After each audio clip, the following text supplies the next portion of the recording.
अब मैं भी उधर ही ले जा रहा हूं, तो कहीं ये मत सोच लेना कि महात्मा लोग अपनी व्यवस्था कर रहे हैं। हम लोगों को मत देना यदि ऐसा लगे तो।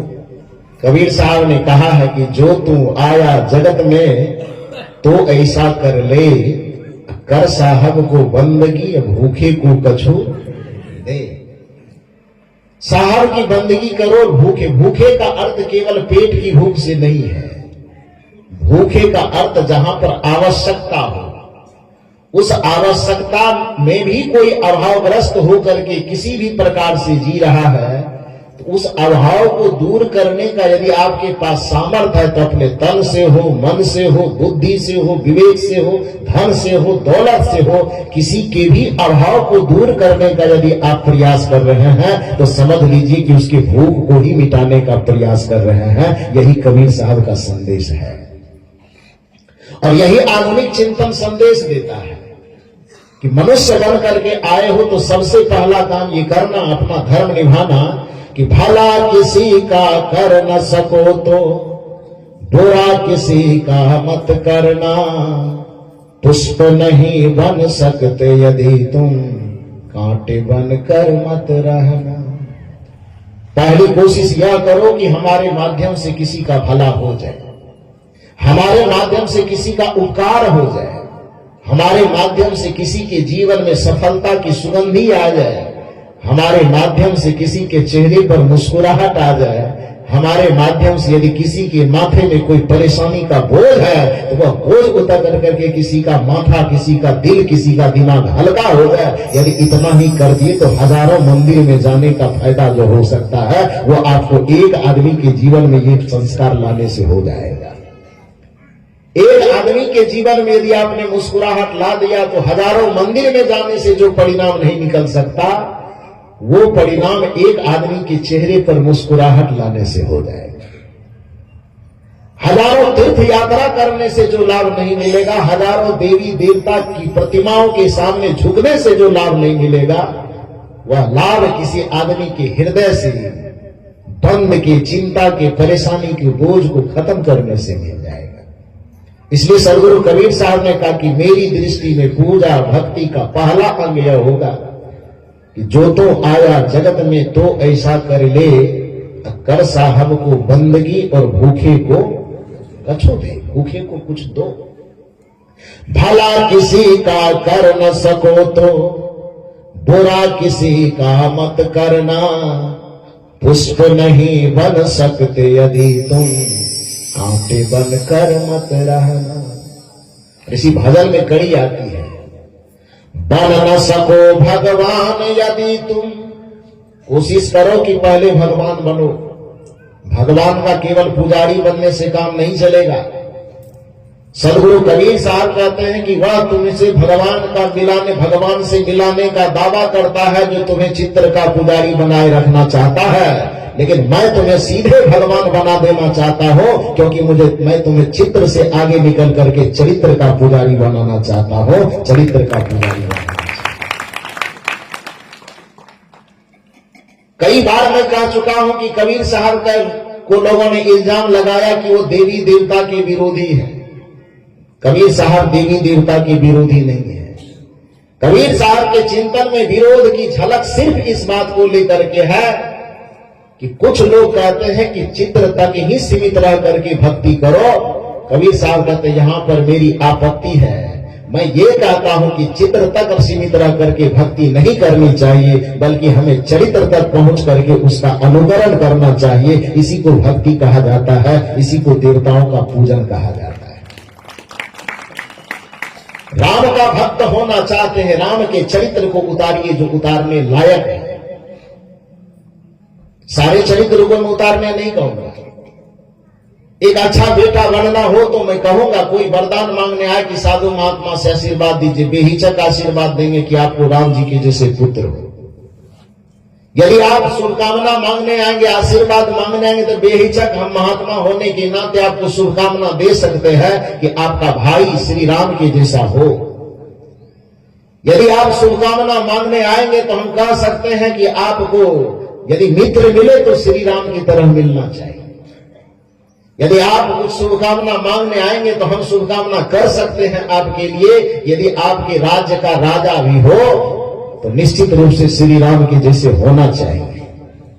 लेकिन यदि आप कहीं ये वरदान मांगने आ गए कि हम शादी करने जा रहे हैं, हमारा बेटी के दामाद भी राम जी के जैसे होना चाहिए, तो हम कहेंगे कि भरम में हो, ये वरदान मत मांगो। दुनिया में और सब चीज राम की जैसे, राम जी के जैसे आपके परिवार में बेटा होना चाहिए, भाई होना चाहिए, शिष्य होना चाहिए, मित्र होना चाहिए। इससे मैं सहमत हूं, ये कबीर मंच सहमत है। लेकिन सदगुरु कबीर साहब का मंच इस बात से सहमत नहीं है कि राम जी जैसा दुनिया में किसी को पति मिले। किसी को राम जी के जैसा पति नहीं मिलना चाहिए। पति मिलना चाहिए तो किसके जैसा? भारतीय संस्कृति में पति पत्नी का आदर्श उदाहरण यदि कोई है तो भगवान शिव और माता पार्वती आदर्श पति पत्नी का उदाहरण है। इसलिए पति पत्नी होना है तो शिव और पार्वती की तरह होना चाहिए। कोई यदि पूछे कि हमें एक न्यायिक होना है, जज बनना है, तो किसके जैसा बनना है? मैं कहूंगा राम जी के जैसा कभी मत बनना। जजमेंट यदि बनना हो, जज बनना हो, सरपंच बनना हो, कोई पदाधिकारी बनना हो, न्यायिक पद पर बैठना हो, तो उसमें श्री राम जी उचित नहीं ठहरते, वहां पर कृष्ण जी उचित ठहरते। आप सवाल कर सकते हैं कि ऐसा क्यों कह रहे हैं आप? क्योंकि श्री राम जी के न्याय में, चरित्र में न्याय नहीं झलकता। क्योंकि दो झगड़ा करने वाला व्यक्ति, मान लीजिए कि आपके पास पहुंचा, आपको कोई पदाधिकारी बना दिया गया है और आपके सामने में दो झगड़ने वाला व्यक्ति जाए और आपसे एक पक्ष, एक पार्टी के लोग अपनी समस्या सुना दें, तो एक ही पक्ष की समस्या को सुन करके आप न्याय कर देंगे, जजमेंट हो जाएगा। यदि कहीं जजमेंट हो रहा है कि उचित हो रहा है कि अनुचित हो रहा है? हाँ, थोड़ा अपना बुद्धि विवेक से बोलिए। ऐसा न लगे कि साहब जी के मंच के सामने बैठे हैं तो सब में हाँ हाँ मिलाना है। ऐसा नहीं करना है। यदि अनुचित लगे तो उस पर टोकिएगा जरूर। ये खुली छूट है आपको।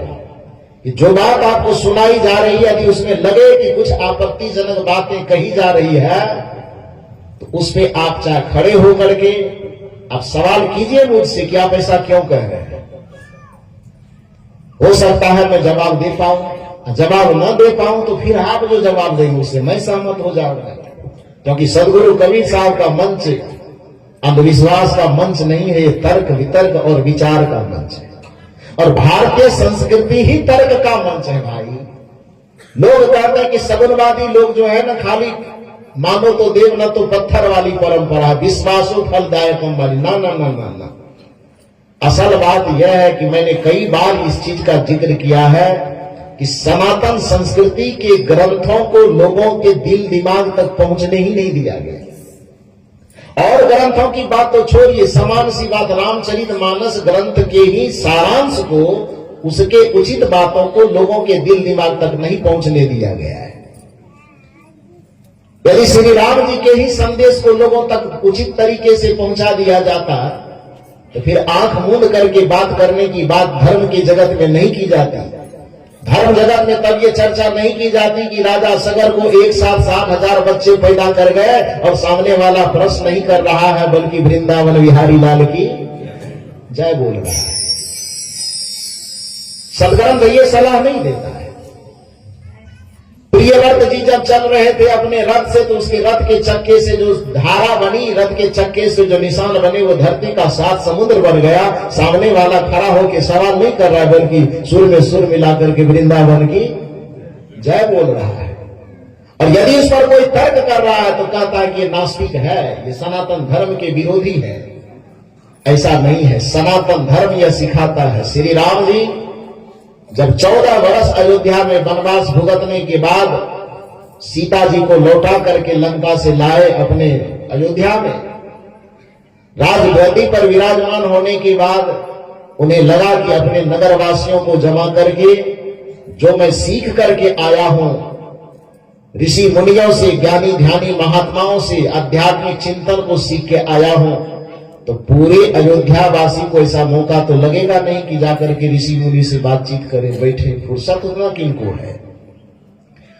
अब छत्तीसगढ़ से बिहार सब लोगों को जाना होता तो फुर्सत कहां से होती। वो तो श्री हरेंद्र साहब की कृपा है कि साल में एक बार आपसे हमको मुलाकात करवा देते हैं। एक बार इनके लिए जोरदार ताली बजा करके अभिनंदन करें। ये संतों की कृपा है कि आपको मुझसे मुलाकात करवाने के लिए आपको मेरे पास नहीं जाना पड़ता है, मुझे ही बुला करके आपके पास ला दिया जाता है। श्री राम जी ने यही सोचा मन में कि मुझे तो वनवास मिला, उसका सदुपयोग मैंने किया कि संत महात्माओं के सानिध्य में बैठ बैठ करके ज्ञान ध्यान त्याग तप के रहस्य को समझ पाया।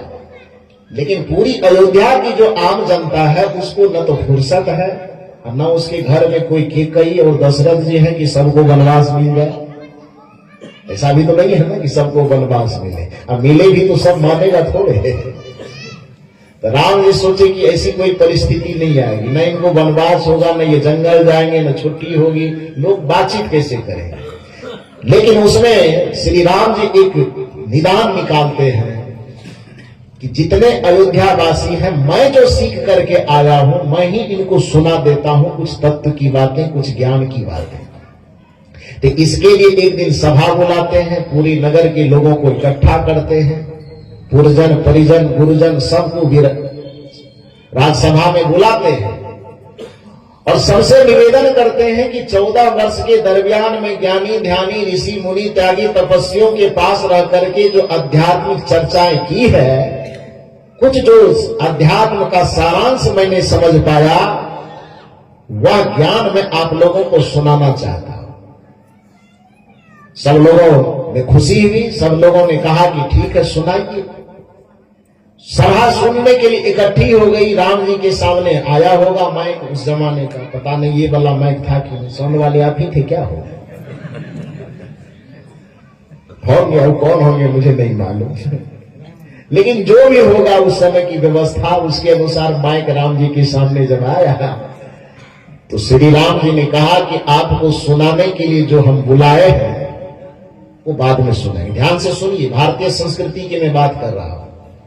लोग कहते हैं कि विचार करने को, तर्क करने को केवल ये कबीरपंथी लोगों का, निर्गुण लोगों का धारा है कि जब भी कोई अनुचित बात धर्म के नाम पर किया जाए, भगवान के नाम पर किया जाए, तो प्रश्न करने वाले को नास्तिक सिद्ध करो, प्रश्न करने वाले को सनातन विरोधी सिद्ध करो। कोई कह रहा एक लोटा जल सब समस्या के हल, उसके हां में हां मिला दो तो आप सनातन धर्मी हैं, और यदि उस पर प्रश्न पैदा करो तो कहें सनातन का विरोधी है। अभी हाल फिलहाल में एक महात्मा 4.5 करोड़ 5 करोड़ की गाड़ी लिया ना, 5 करोड़ की। अब 5 करोड़ की गाड़ी पर किसी ने, मीडिया वाले ने सवाल किया, तो जानते हो जवाब क्या दिया? जवाब क्या है उनका बात मालूम है? जवाब यह है कि जो मेरी गाड़ी को देख करके जलते हैं वो हिंदुस्तानी नहीं, वो पाकिस्तानी है।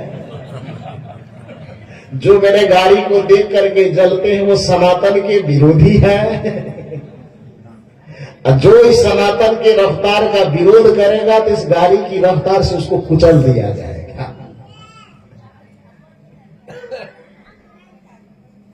विलासिता पर भी यदि टिप्पणी हो तो वो सनातन का क्या हो गया? विरोधी हो गया। अरे भाई, इस सनातन धर्म को इतना सस्ता क्यों बना रहे हो भाई? सवाल को ही मार रहे हो, तो सवाल मर जाएगा। आप कल्पना कीजिए कि भारतीय संस्कृति में भी अर्जुन का सवाल मर जाता तो आपके पास गीता पहुंच पाती क्या? गरुड़ जी का संवाद मर जाता तो काकभुसुंडी जी के मुंह से रामचरितमानस आ पाता क्या? यादवल्क भारद्वाज के बीच में जो संवाद हो रहा, एक के मन से प्रश्न समाप्त हो जाता तो आपके बीच में शास्त्र आते क्या? यदि जनक जी के मन में सवाल नहीं होता, जनक जी सवाल नहीं करते, तो आपके सामने अष्टावक्र गीता आता क्या? नहीं आता ना।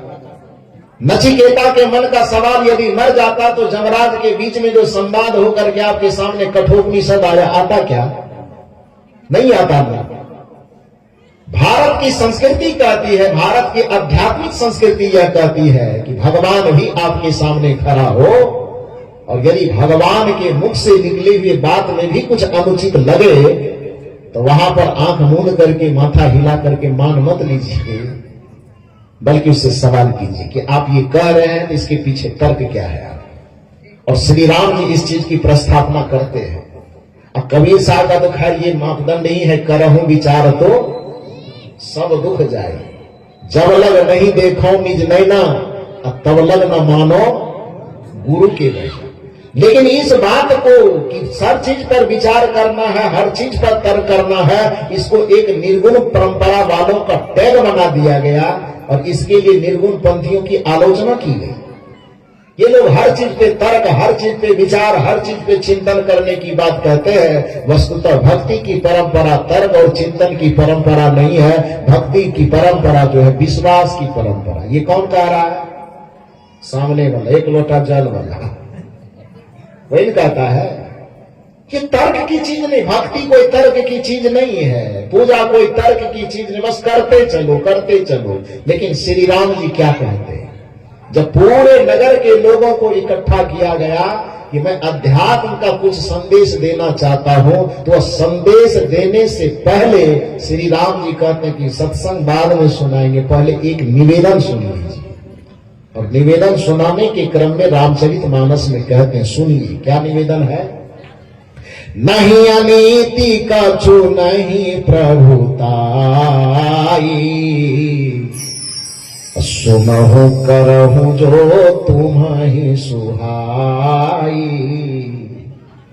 जो अनीति में भाखे भाई, परजहु मोहि भय बिसराई। रामचरितमानस की पंक्ति है। कथन किसका है ये? श्री राम जी का। श्री राम जी कहते हैं कि मैं जो यहाँ पर प्रवचन करने के लिए आया हूं, वस्तुतः उस संतों से जो प्रसाद लाया हूं, उस प्रसाद को जो आपके सामने वितरित करना चाहता हूं, तो उस वितरित करने से पहले एक निवेदन मेरा सुन लीजिए कि नहीं अनीति कछु नहीं प्रभुताई। जो मैं कहने जा रहा हूं वह अनीति की बातें नहीं है।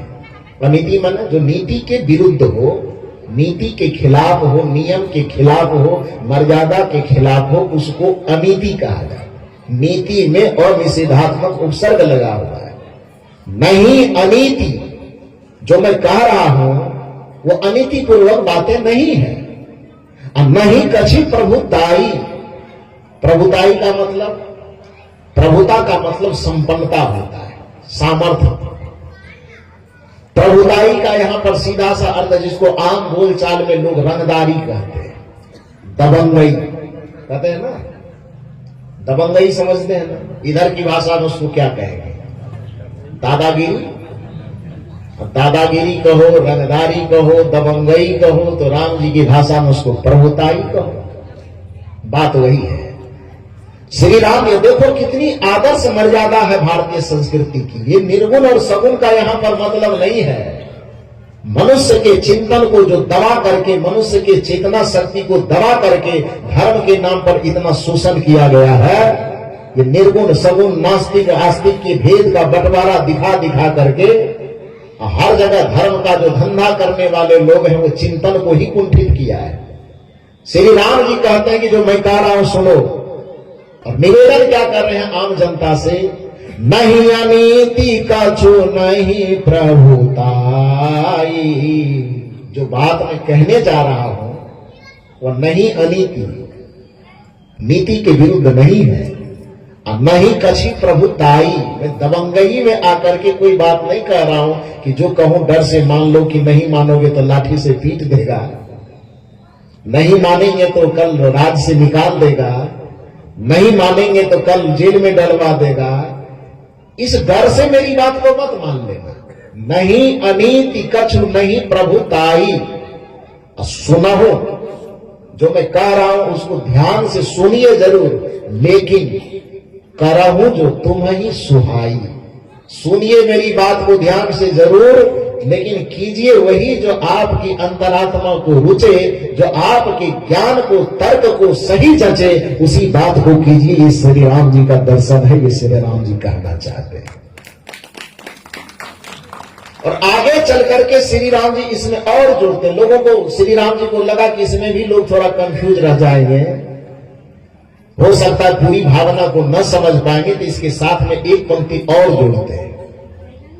जो अनीति में भाखे भाई, मैं तो अनीति की बात करूंगा नहीं, लेकिन फिर भी यदि आपको लगे कि ये नीति के खिलाफ जा रहे हैं, जो अनीति, यदि अनीति मैं भाखे, भाखना मने बोलना, जो अनीति में भाखे भाई, हे भाई, पहले तो मैं कोशिश करूंगा कि अनीति बोलूं नहीं। यदि जाने अनजाने अनीति पूर्वक बात कुछ निकल जाए तो बरजहु मोहि भय बिसराई, मुझसे किसी प्रकार का डर किए बगैर, मुझसे किसी प्रकार का भय किए बगैर बरजना, बरजना का मतलब रोकना, कि आप मेरे सामने में खड़े होकर के रोको। ये मत समझना कि दशरथ का पुत्र है तो कैसे रोक दो, ये भी मत समझना कि अयोध्या का राजा है तो कैसे रोक दो, यह भी मत समझना कि पूरी दुनिया के लोग भगवान कहते हैं तो कैसे रोक दो। कुछ भी राम जी नहीं कहते, कहते सारे चीजों को हटा करके केवल तुम श्रोता बनना, मैं वक्ता बनूंगा। पहली कोशिश में ये करूंगा कि मैं प्रभुताई में कोई बात न करूं, अनीति में कोई बात न करूं। फिर भी यदि मेरे मुख से अनीति पूर्वक बातें कुछ निकल जाए तो बरजहु मोहि भय बिसराई, डर को बिसरा करके, भय को बिसरा करके आप खड़ा होकर के मुझे रोकना कि आप ये ठीक नहीं कह रहे हैं। अब आप कल्पना कीजिए कि भगवान कहलाने वाले व्यक्ति, जिसको भगवान दुनिया में मान रहे हैं, वही कथाकार जो कथा मंच पर बैठे हुए हैं, वो भगवान, उनके भगवान कह रहे हैं कि भैया यदि मैं कुछ गलत बोलूं तो आप मुझे रोको। जो कथा व्यास पर मंच पर बैठे हुए वो कह रहे हैं कि यदि धर्म के नाम पर सवाल करोगे तो तुम क्या हो जाओगे, नास्तिक हो जाओगे, धर्म के विरोधी हो जाओगे। कल भी मैंने आपसे पूछा था कि कबीर साहब को लोग सनातन संस्कृति से दूर दिखाते हैं। आप बताओ कि जहां पर श्री राम कह रहे हैं कि यदि नीति के खिलाफ बात करो तो चाहे धार्मिक बात ही क्यों न मैं करूं, लेकिन मुझे रोको। कबीर साहब भी कह रहे हैं यदि तुम्हें धर्म के नाम पर कोई बड़गलावे तो रोको। यहाँ कबीर साहब का चिंतन राम जी के चिंतन से मेल खाता है कि विपरीत जाता है? क्या करता है? मेल खाता है ना। और दूसरा जो वहां कह रहा है कि प्रियव्रत के चक्का से समुद्र बन गया, वो नीति वाली बात कह रहा है कि अनीति वाली? राजा सगर की पत्नी को एक ही साथ में 7,000 बच्चे पैदा हो गए, नीति वाली बात है कि अनीति वाली? अनीति वाली बात है ना। गोस्वामी तुलसीदास जी रामचरितमानस की व्याख्या में बता दिए कि गोस्वामी जी कहते हैं वहां पर कि अयोध्या में, श्रीलंका में कितने सेनापति हैं, इसकी गणना जब करते करवाते हैं तो वहां कहते हैं असमय कान सुना 10 कंधर, पद्म 18 यूथप बंदर। हे दशानन, आप जो मुझे गुप्तचर बना करके वहां पर भेजे, मैं श्रीलंका में जो राम जी की छावनी है जिसमें युद्ध के लिए सारे सेनापति एकत्रित हैं, मैं उसका अवलोकन करके आया हूं। तो आंख की क्षेत्रफल तो उतनी थी नहीं कि मैं सबको देख सकूं। वहां चर्चा करते हुए लोगों से सुना है, आपको सुना रहा हूं। असमय कान सुना 10 कंधर। संख्या कितनी है? यूथप की, यूथ की नहीं, यूथ मन समूह, यूथप मन समूह का एक नायक, सेनापति। यूथ का मतलब सेना, यूथप का मतलब सेनापति। तो असमय कान सुना 10 कंधर, पद्म 18 यूथप बंदर। कहते हैं कि श्रीलंका की धरती पर युद्ध के मैदान में जो श्री राम जी की छावनी है, उस छावनी में यूथ नहीं, यूथप 18 पद्म है। अब 18 पद्म यूथप है तो यूथ कितना होगा? ये कल्पना गिनती से बाहर है, नहीं किया जा सकता। और यूथप की गिनती ही यदि 18 पद्म हो रही है तो सारा पद्म के बारे में तो पढ़े लिखे लोग चूंकि यहाँ बैठे हैं मुझसे ज्यादा, तो हमसे ज्यादा कैलकुलेशन कर लेंगे। आप थोड़ा सा जोड़ करके देखिए, पद्म किसे कहते हैं? 100 हजार के 1 लाख होता है ना, 100 लाख के 1 करोड़ बोलते जाइए ना। हरेंद्र साहब जी तो भोजन करवाएंगे ही, चिंता क्यों करना है। तब 3 दिन से खा रहे फिर भी नरम नरम बोल रहे हैं, थोड़ा बढ़िया से बोले। और आज तो हम लोगों का आखिरी दिन है इस साल का, फिर आगे का जाने ऊपर वाला। हाँ, तो मूल रूप से मैं कहना क्या चाह रहा हूं, आप लोग उसको बोलते जाइए। 100,000 का 1 लाख, 100 लाख का 1 करोड़, 100 करोड़ का 1 अरब, 100 अरब का 1 खरब, 100 खरब का 1 नील, 100 नील का 1 पद्म। आगे की गिनती की जरूरत नहीं, छोड़ हम नहीं जानते। काहे ने बेइज्जती करवाना, आगे गिनेंगे कहीं भटक गए तो मुश्किल हो जाएगा, इतने पे काम चल जाएगा। तो 100,000 का 1 लाख, 100 लाख का 1 करोड़, 100 करोड़ का 1 अरब, 100 अरब का 1 खरब, 100 खरब का 1 नील, 100 नील का 1 पद्म। ऐसा होता है ना। अभी पूरे जो विश्व की जनसंख्या है, अभी वर्तमान में पूरे विश्व की जनसंख्या कितनी है? 8 अरब के आसपास, चाहे 7.5 हो जाए कि 8.5 हो जाए, माने राउंड फिगर में 8 मान लो। पूरे देश, पूरी दुनिया की जो प्रशासनिक व्यवस्था है, राजनयिक व्यवस्था है, वो चिंतित है कि अभी 8 करोड़ 8 अरब की जनसंख्या है, और यदि यह जनसंख्या बढ़ करके 2 गुनी भी हो गई कम से कम, तो धरती फट करके एकदम धूल गर्दा बन जाए। चिंतित है लोग, ये जनसंख्या बढ़नी नहीं चाहिए, जनसंख्या नियंत्रित होनी चाहिए। चिंतित है ना। कितना में? 8 अरब है। यदि और 2 गुनी हो गए तो मान लीजिए कि 20 अरब तक जाते जाते धरती का विनाश है। 20 अरब तक ही, अभी खरब तक नहीं पहुंचे हैं। 100 अरब जाएंगे तब न खरब तक पहुंचेंगे। अब 20 है तो अभी तो 25 अरब, 1/4 तक भी नहीं गए हैं। आज वर्तमान में पूरे दुनिया की जनसंख्या 8 अरब है, और 8 से यदि 10, 15, 20 तक गए तो दुनिया विनष्ट हो जाएगी। गोस्वामी तुलसीदास जी से पूछा जाना चाहिए था, लेकिन पूछा लोग नहीं, क्योंकि वहां पर ब्रेक लगा दिया ना कि सवाल करोगे तो कौन हो जाओगे? नास्तिक हो जाओगे। सवाल यदि करोगे तो सनातन विरोधी हो जाओगे। और परिणाम क्या हुआ कि लोग सवाल जैसे बंद करना शुरू किया तो लोग बस केवल रामचरितमानस का पाठ करता है, और बस जहां पर ये पॉइंट आती है तो इस पॉइंट को झुठलाने के लिए वहां पर नारा लगा दिया जाता है, अयोध्यापति श्री रामचंद्र भगवान की।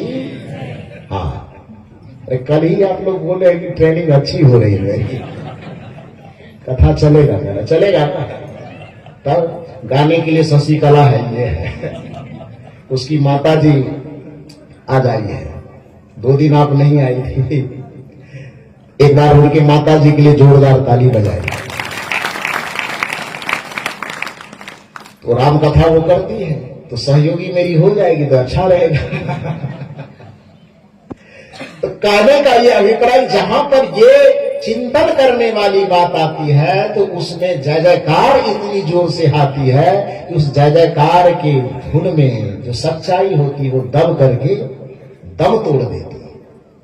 जबकि इस जगह तर्क किया जाना चाहिए, सवाल किया जाना चाहिए। ये सवाल केवल कबीर साहब आज्ञा नहीं दे रहे हैं, ये राम जी आज्ञा दे रहे हैं कि जो अनीति में भाखे भाई, अब बरज हो मोहि भय बिसराई। तो भगवान जब खुद कह रहे हैं कि मैं भी अनीति पूर्वक बोलूं तो मेरे सामने में भी प्रश्न लेकर के खड़ा हो जाओ, तो गोस्वामी जी से प्रश्न करना छोड़ देना चाहिए जी। प्रश्न छोड़ना चाहिए कि करना चाहिए? करना चाहिए, लेकिन किसी ने किया नहीं। आज उनसे प्रश्न किया जाए पर सठिये की धरती पर पकड़ा गए। हाँ, प्रश्न किया जाए कि आज वर्तमान में जब इस दुनिया की जनसंख्या 8 अरब के आसपास है, और इस जनसंख्या को यदि 2 गुनी रफ्तार से बढ़ा दी जाए तो धरती विनाश के कगार तक पहुंच जाएगी। भला बताइए गोस्वामी जी, श्रीलंका भारत के सामने में कितना बड़ा है? नक्शे से देख के कम पता कीजिए, अनुमान लगाए कितना बड़ा है। और श्रीलंका की धरती पे वो राजमहल वगैरह अलग है, वो तो युद्ध के मैदान होगा तो और छोटा होगा ना।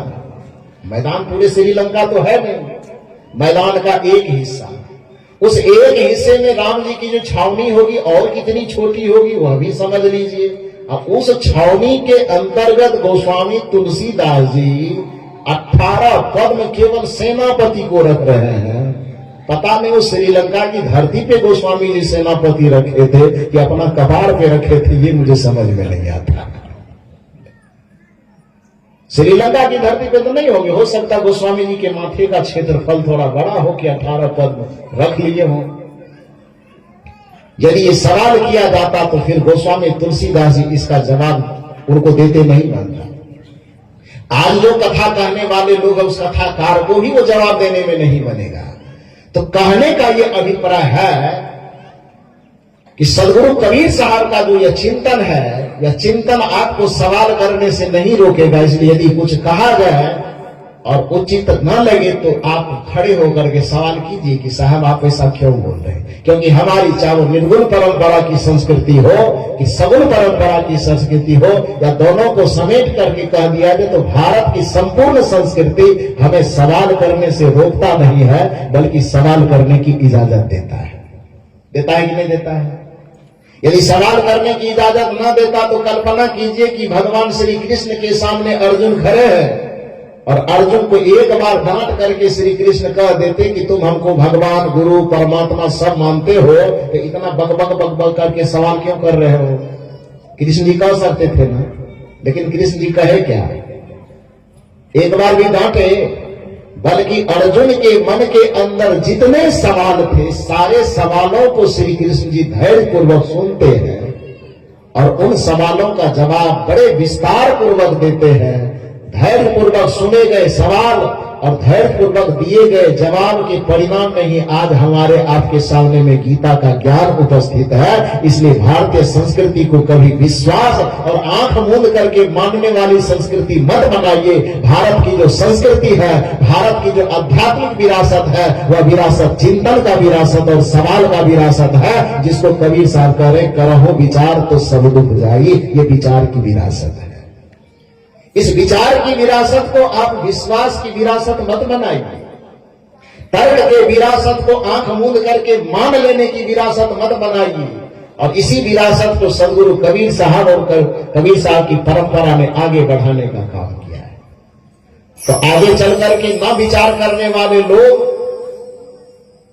देवी और देवता के नाम पर इतने देवी देवता खड़े करते चले गए और उसमें आज भी वो कमी नहीं आई है। कहीं कुतेश्वर महाराज बन रहा था, कहीं बिलेश्वर महाराज बन रहा है, अब कहीं कुछ समय आगे होगा गधेश्वर महाराज भी बनेगा, बनेगा, बन सकता है। जो भी हो, कहने का अभिप्राय ये है कि भारतीय संस्कृति में मूल रूप से 3 देव थे प्रमुख रूप से। कौन कौन? मातृदेवो भव, पितृदेवो भव, आचार्य देवो भव और एक देव अतिथि देवो भव। और स्वामी विवेकानंद के आधुनिक सोच के अनुसार 2 देव इसमें और जोड़े गए, दरिद्र देवो भव और मूर्ख देवो भव। दरिद्र देवो भव क्यों? क्योंकि दरिद्र है सामने में, तभी तो आप कुछ दे पा रहे हैं, अपने जीवन की सार्थकता को सिद्ध कर पा रहे हैं। कल्पना कीजिए कि यदि मूर्ख ना हो तो विद्वान का महत्व क्या होगा? अंधकार हो ही नहीं तो लाइट का महत्व होगा, जनरेटर का महत्व क्या होगा? यदि इतने श्रोता समाज न आते तो फिर माइक के सामने बैठ करके वक्ता लोग क्या करते? झाड़ बजाते हैं। वक्ताओं का जो महत्व है किसके आधार पे है? उस श्रोताओं के आधार पे है। प्रकाश का जो महत्व है किसके आधार पर है? अंधकार के आधार पर है।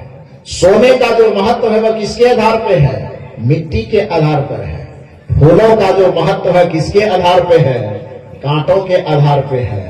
ठीक उसी प्रकार से आपके भी धनवान होने का जो महत्व है वो गरीब होने के आधार पर है। इसलिए आप गरीब लोगों को देवता बना करके उसकी आराधना कीजिए, तभी आपके अमीरी की खुशबू बरकरार रह सकेगी। यही स्वामी विवेकानंद कह सकते हैं। कोई अनपढ़, कोई मूर्ख, कोई अज्ञानी आदमी आपके सामने में आवे तो उसको धुतकारिए मत, उसको नीचा मत दिखाइए, उसको धिकारिए मत। बल्कि विद्वानों का यह कर्तव्य है, ज्ञानियों का, विचारवानों का यह कर्तव्य है कि कोई अज्ञानी, कोई नादान उसके सामने आ जाए तो उसे समझना चाहिए कि हमारे ज्ञान का अब प्रयोग करने वाले देवता हमारे सामने आ गए। यदि अज्ञानी हमारे सामने न आते तो फिर हमें अपने बुद्धि का प्रयोग करने का मौका कहां मिलता। ये बुद्धि रूपी पुष्प को चढ़ाने का मौका इस अज्ञानी व्यक्ति ने दिया है। इसलिए स्वामी विवेकानंद कहते हैं, देवता समझ करके उसका भी आदर करो। मूर्ख देवो भव और दरिद्र देवो भव। दरिद्र आया है, इसका मतलब है कि आपको धन का सदुपयोग करने का अवसर दे रहा है, आप उस पर भला उपकार नहीं कर रहे हैं। ये मत समझिए कि हम दे रहे हैं, बल्कि आप यह सोचिए कि आपको लेने वाला अवसर आपके सामने में उपस्थित किया गया है।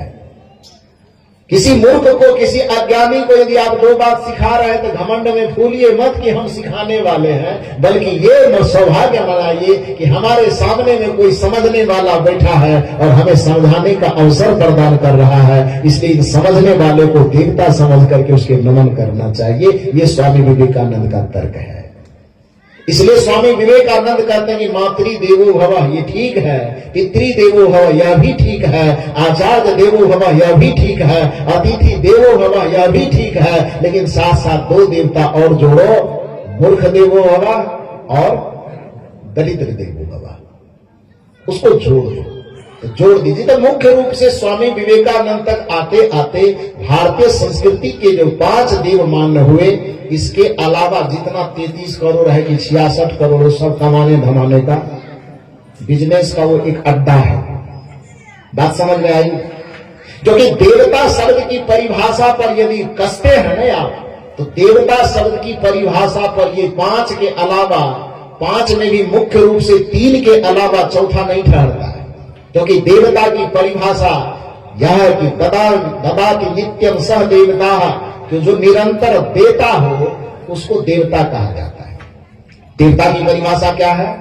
ददाति नित्यम सह देवता, जो आपको जीवन जीने के लिए निरंतर कुछ न कुछ देता हो उसको देवता कहते हैं। तो इस संसार में जब आप जीवन लेकर के आए तो सबसे पहले आप यह बताइए कि आपके लिए, हमारे लिए सबसे पहला दाता कौन है हमारे जीवन के लिए? थोड़ा जोर से बोलिए ना। नहीं बोलेंगे तो हम भी बंद हो जाते हैं। हम क्यों बोलेंगे? बोलेंगे आप लोग?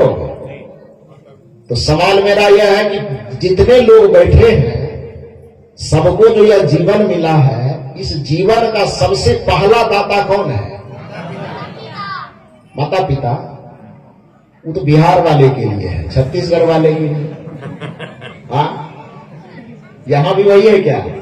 माता पिता है। अच्छा तो लोग ठीक है, तब तो बराबर है सब।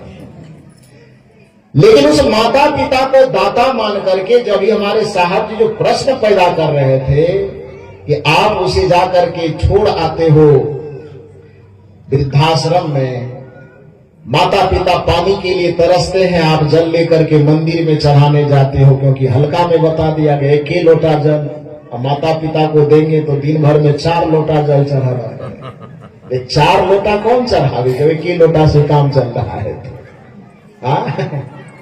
ये फार्मूला जो आप पकड़ लिए हो, तो आप भला बताओ कि यहाँ पर देवता की गिनती यदि ददाति नित्यम सह देवता, जो हमारे जीवन के आधार में निरंतर कुछ न कुछ देता हो, उन देने वाले को ही देवता कहा जाता है। क्योंकि देने वाले की गणना देवता में होती है। इसलिए हमारी भारतीय संस्कृति ने पृथ्वी को ही देवी कहा, हमारी भारतीय संस्कृति ने हवाओं को ही देव कहा, हमारी भारतीय संस्कृति ने पानी को भी देव कहा, हमारी भारतीय संस्कृति ने अग्नि को भी देव कहा, हमारी भारतीय संस्कृति ने अन्न को भी देव कहा। सवाल हो सकता है हम अपने कबीर पंथ वाले नजरिए से देखेंगे तो फिर वो जड़ और चेतन की बात आएगी। कहेंगे जो चेतन होता है वही देवता होता है, जड़ देवता नहीं होता। अरे भैया ये सटीक बात है, चेतन देव होता है, लेकिन जड़ को ही देवता इसलिए नहीं कहा गया कि उसमें चेतना है, बल्कि जड़ को इसलिए देवता कहा गया क्योंकि वह ददाति नित्यम सह देवता, वह हमारे जीवन जीने के लिए कुछ न कुछ निरंतर देता है। तो निरंतर देने के कारण उसको देवता कहा गया। इसलिए हमारी भारतीय संस्कृति संपूर्ण प्रकृति को देवता कहता है। नहीं तो आप कल्पना कीजिए कि धरती ये देना बंद कर दे आपको, कौन चेतन काम आएगा आपका? हम शुद्ध चेतन ज्ञान स्वरूपम अगर हम अखंडम अनुपम जो करेंगे हम, अभी 2 घंटे के बाद पेट में कड़कड़ा के भूख लगे तब श्री हरेंद्र साहब जी को कहेंगे कि भूखे भजन न होई गोपाला, ले लो अपना कंठी माला। ये जड़ चेतन का निर्णय जो करेंगे ठीक है, वो निर्णय अपने जगह है, लेकिन जो पेट में अन्न जाएगा वो किसकी देन है? थोड़ा जोर से बोलिए ना, धरती माता की। तो इसलिए उनसे हम जन्म न भी लिए हैं, फिर भी वह जीवन में उसका इतना योगदान है कि उसके उपजाए अन्न यदि हमारे पेट में न जाए तो सब धर्म कर्म सिद्धांत कथा कीर्तन अपनी जगह रह जाएगा और हम वृंदावन बिहारी लाल की जय हो जाएगी। तो इसलिए धरती में कोई चेतना न होने के बावजूद भी धरती निरंतर हमको देती है, इसलिए हमारी संस्कृति उसको देवी कह करके उसको नमस्कार करता है। हवा कोई चेतना नहीं है, लेकिन हवा में चेतना न होते हुए भी एक बार कल्पना कीजिए कि आप एक बार नाक से एक सांस ऊपर खींचते हैं, बाहर छोड़ने का मौका न मिले, या बाहर जो छोड़ दिए हैं आप कहें कि हवा को तो हम कुछ मानवे नहीं करते, तो बाहर छूट गया और अंदर हवा जाए ही नहीं, तब क्या होगा? क्या होगा बोलिए? तो हवा हमारे जीवन का अस्तित्व है ना जी, है कि नहीं है? तो हमारे जीवन में उस हवा का योगदान है कि नहीं? तो हवा निरंतर हमारे जीवन के पोषण के लिए निरंतर दे रहा है, इसलिए ददाति नित्यम सह देवता। इसलिए उस हवा को जड़ होने के बावजूद भी संतों की परंपरा में उसको हवा को देवता कह करके पुकारा गया। और उस देवता की पूजा अगरबत्ती दिखा करके करने की जरूरत नहीं है, बल्कि हवा रूपी देवता की पूजा करना है। तो उसमें कोई दुर्गंध न फैलाओ, उसमें कोई प्रदूषण न फैलाओ, उसमें धुआं न फैलाओ, यही हवा रूपी देवता की पूजा है। इसी तरह से उसकी पूजा करनी चाहिए। यदि हम हवा को देवता कह दें, इसका ये मतलब नहीं कि हवा का कहीं मूर्ति बना लीजिएगा, वहां एकदम कुंड खोद करके स्वाहा स्वाहा कीजिएगा। उस स्वाहा स्वाहा करने वाला हवा देवता की पूजा क्या करेगा? हवा देवता को और सर्दी खांसी उठा देगा, उठाएगा कि नहीं? तो हर चीज की पूजा, और जल को देवता कहते तो नदी की पूजा जाकर के वहां दिया अगरबत्ती दिखा के नहीं करना, जैसा कि गंगा जी की पूजा करते हैं, खूब आरती करता है, गंगा जी में कूड़ा कचरा खूब डालता है, और शाम के वक्त में जाकर के आरती कर लेता है। वो पूजा नहीं है नदी की। नदी की पूजा इतनी मात्र है कि नदी को स्वच्छ रखो, उसमें गंदगी प्रवाहित न करो, जल को प्रदूषित न करो, नदियों को सुरक्षित रखो, पेड़ को सुरक्षित रखो, पहाड़ों को सुरक्षित रखो, ताकि हमारा वातावरण सुरक्षित रहे। यही प्रकृति देवता की पूजा है। अगरबत्ती दिखाना प्रकृति देवता की पूजा नहीं है, ये चीज सीखना पड़ेगा। लेकिन यहां पर होता क्या है कि प्रकृति पूजा के नाम पर भी हम वही औपचारिकता करते हैं जो अन्य कर्मकांडों में करते हैं, जाके दिया अगरबत्ती दिखा दी। कहा जाता है कि चूंकि काशी के सांसद जो हमारे भारतवर्ष के कौन है, काशी के जो सांसद हैं हमारे भारत देश के कौन है? प्रधानमंत्री जी हैं। विदेश से, यहां क्या कहते हैं, जर्मनी से, जापान से, वहां के जो प्रधानमंत्री थे वो आए। तो दोनों समकक्षी होने के नाते जापान के प्रधानमंत्री बोले कि आप अपने संसदीय क्षेत्र ले चलिए, वहां भी थोड़ा घूमने का मन है। तो अब दोनों चूंकि समकक्षी है, वो भी अपने देश के प्रधानमंत्री, ये भी अपने देश के प्रधानमंत्री। साल में वहां प्रधानमंत्री कार्यालय में डीलिंग हुआ था किस चीज पे? तो वो वाला जो ट्रेन, स्पीड वाला ट्रेन, कौन ट्रेन कहते हैं? Bullet train. हाँ, तो बुलेट ट्रेन जापान से डील हुआ कि बुलेट ट्रेन के लिए यहां पर सरकार से सहमति बनी, हस्ताक्षर हुए। तो सुबह में दोपहर में उस पर डीलिंग हुई बुलेट ट्रेन के लिए। शाम के वक्त में मोदी जी के साथ में वो जापान के प्रधानमंत्री काशी आए। तो घूमते फिरते कहे कि आरती है गंगा जी की, उसमें चलिए शामिल होते हैं। तो अब प्रधानमंत्री दोनों दोस्त है, दोनों समकक्षी है, तो बात तो मानना पड़ेगा। वही शेड्यूल बना, उसके अनुसार गए काशी में गंगा जी की आरती करने, और गंगा जी की आरती दिया दिखा रहे हैं। 1 घंटा से आरती भजन ढोल नगारा हो रहा है। मोदी जी भी खड़े हैं, साथ साथ में वहां पे जो जापान के प्रधानमंत्री वो भी खड़े हैं। तो खड़े होने के बाद अब 1 घंटा तक खूब आरती हुई, खूब पूजा हुई। पूजा होने के बाद जब गए अपने कक्ष में, दोनों प्रधानमंत्री बैठे, तो जापान के प्रधानमंत्री पूछते थे कि 1 घंटा से खड़ा होकर के क्या कर रहे थे।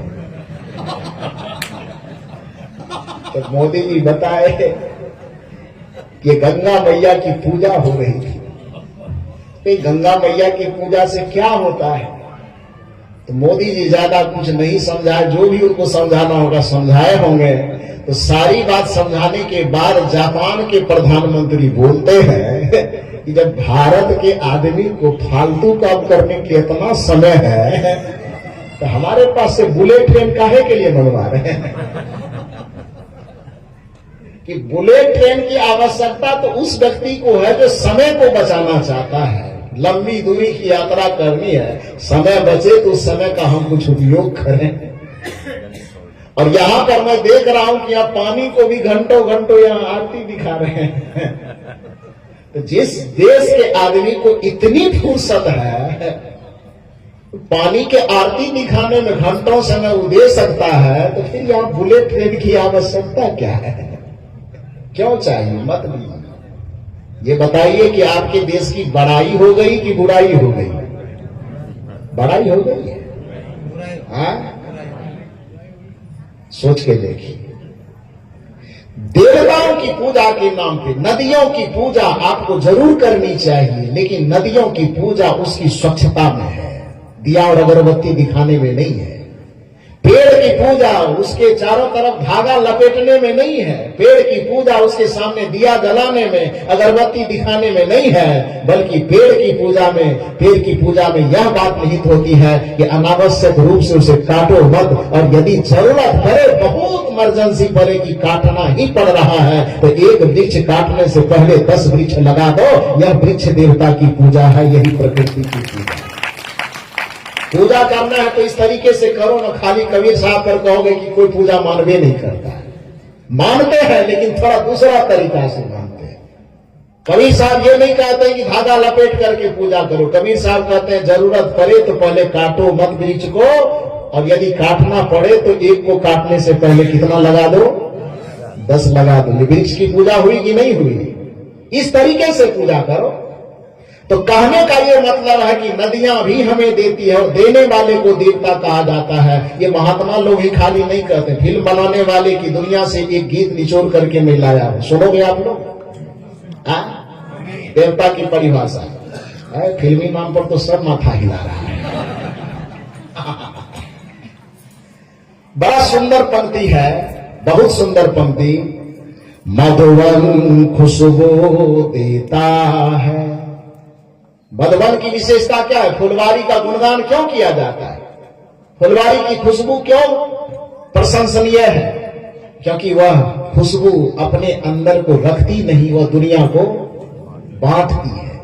मधुवन खुशबू देता है, सागर सावन देता है।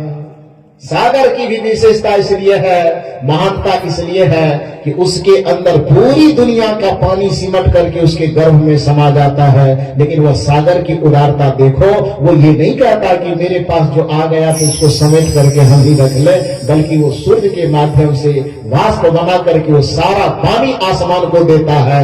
आसमान भी अपने पास उसको नहीं रखता, उसको बादल बना करके समय पर जिस छत्तीसगढ़ में नदियों की संख्या कम हो वहां भी आकर के वर्षा देता है। ऐसा दान यह सिखाता है, इसलिए समुद्र को भी देवता कहा जाता है, बादल को भी देवता कहा, क्योंकि सब दे रहा है, देने के कारण उसको देवता कहा जा रहा है। मधुवन खुशबू देता है, सागर सावन देता है। जीना उसका जीना है, जीना उसका जीना है, जो औरों को जीवन देता है। मधुवन खुशबू देता है, सागर सावन देता है। मधुवन खुशबू दे रही है, सागर सावन दे रहा है, ये हवा तो आपको दे ही रही है, पृथ्वी आपको दे ही रहे हैं, जल आपको दे ही रहे, पूरा प्रकृति आपको दे रही है। इसलिए प्रकृति को संरक्षित रखो, यही प्रकृति देवता की पूजा है। ये करना आवश्यक नहीं है। देवता के नाम पर अनर्गल चीजें मत करो, बल्कि देवता मुख्य रूप से मैंने कहा जो देने वाले ही देवता हैं। तो हमारे जीवन का सबसे पहला दाता कौन है? माता पिता। उसकी सेवा करते हैं। हम कहते हैं कि हम राम जी के भक्त हैं, लेकिन राम जी से हमने सीखा कुछ कि राम जी ने इस धरती पर अपने चरित्र को महानता की उच्च शिखर तक ले गए, तो वो किस देवता की पूजा किए थे? श्री राम जी किस देवता की पूजा किए थे? सत्यनारायण भगवान के? हाँ, दुर्गा जी के? किसकी पूजा किए थे? माता पिता और गुरु की। यकीन ना हो तो पंक्ति सुनिए, सुनते तो है ही आप लोग, हमसे ज्यादा दोहराते हैं। प्रातः काल उठी के रघुनाथा, आगे आप लोग बोल दीजिए तो।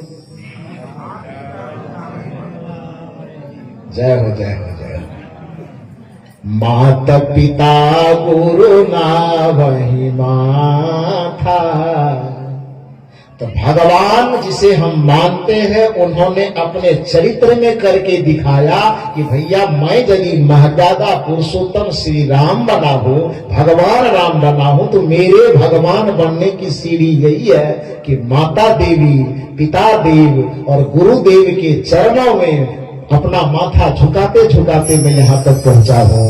और हम भगवान के भक्त होने का दावा तो करते हैं, लेकिन माता पिता को प्यार से एक गिलास पानी तक नहीं पूछते हैं। बताइए कि हम धर्म को कैसे मानते हैं?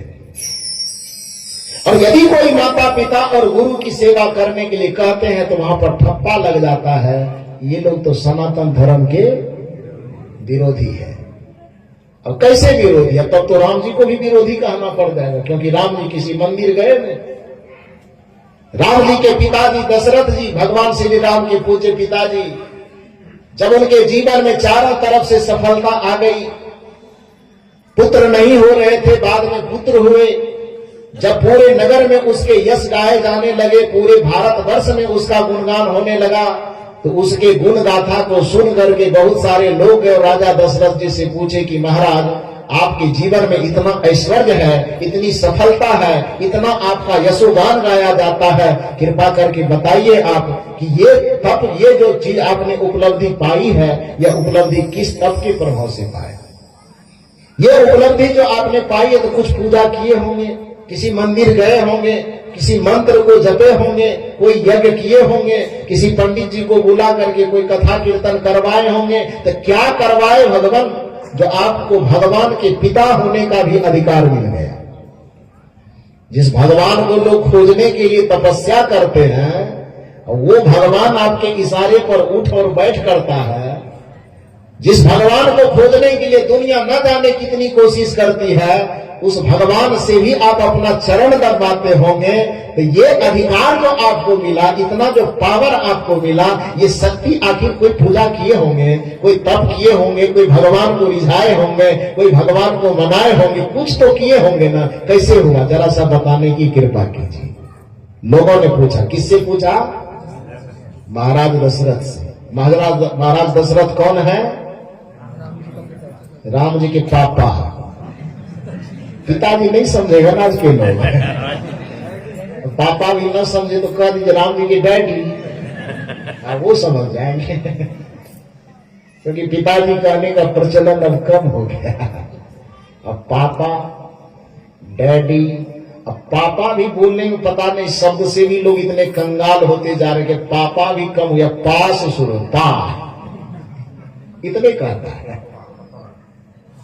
मम्मी भी अब नहीं कह रहा, मॉम कह रहा मॉम।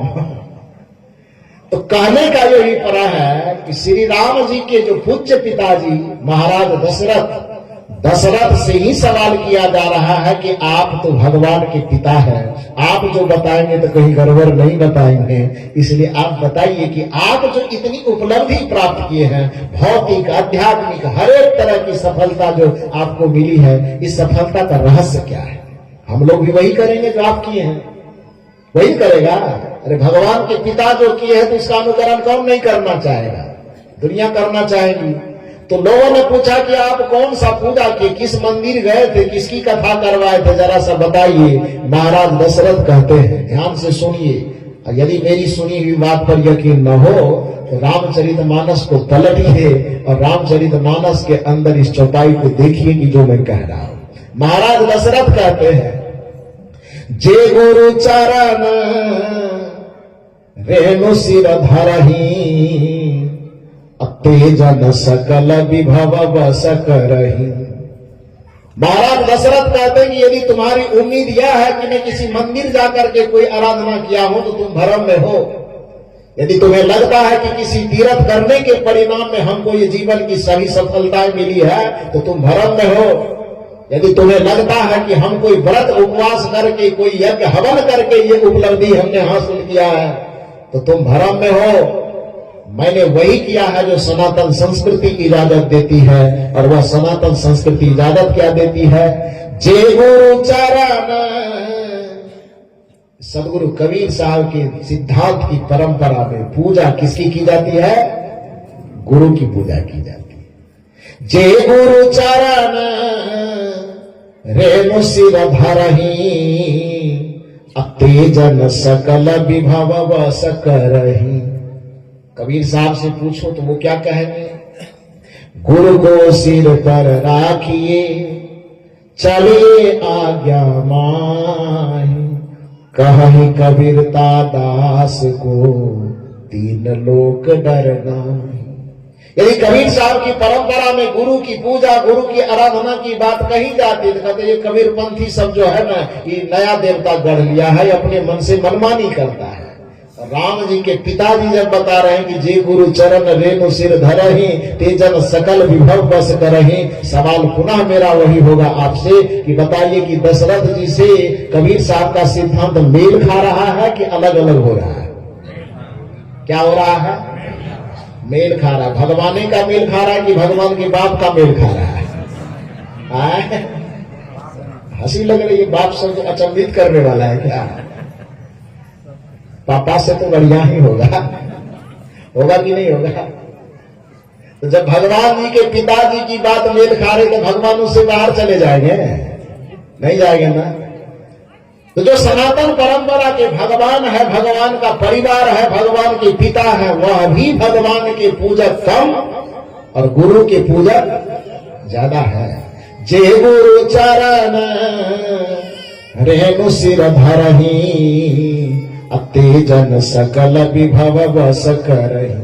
जो नित्य प्रति गुरु के चरणों से की धूल उठाकर अपने मस्तक का चंदन बनाता है, भाव यह है कि जो नित्य प्रति विनम्रता के साथ, श्रद्धा के साथ गुरु के चरणों में अपने शीश को नवाता है, उसकी दुनिया की कोई भी सफलता हो उसकी मुट्ठी में होती है। चाहे वह भौतिक सफलता हो, चाहे आध्यात्मिक सफलता हो, चाहे लौकिक सफलता हो, चाहे पारलौकिक सफलता हो, किसी भी सफलता को अपनी मुट्ठी में करना चाहते हो तो दुनिया के चारों तरफ से नजर हटा करके अपने मन को गुरु के चरण में अर्पित करना और अपने हृदय में गुरु की मूर्ति को धारण करना और अपने जीवन को गुरु की आज्ञा में लगा देना तो तुम्हारा बेड़ा पार हो जाएगा। यही सनातन का सिद्धांत है, यही सदगुरु कबीर साहब का सिद्धांत है। तो मूल रूप से तीन देवता, मातृदेवो भव, पितृदेवो भव, आचार्य देवो भव और उसमें अतिथि देवो भव, साथ साथ दरिद्र देवो भव और मूर्ख देवो भव को बाद में ऐड किया गया।